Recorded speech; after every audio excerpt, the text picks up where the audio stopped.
Okay, here we have the pad holder that we've made. You can see these clips go on any channel you'd like. And here we have the Velcro where we put the pads on. We're using a microfiber mop pad which we've cut through the middle. At the end we'll show you how we've done it.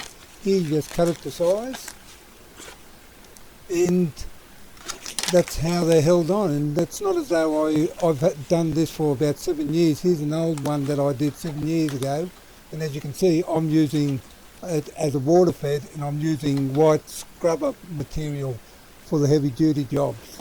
Here's a bigger one.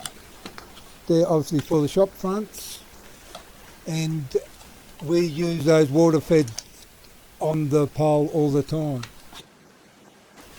So these scrubber pads that we've used, it's actually, we've cut through the middle. It's a microfiber mop pad that we got, and we just cut it down the middle.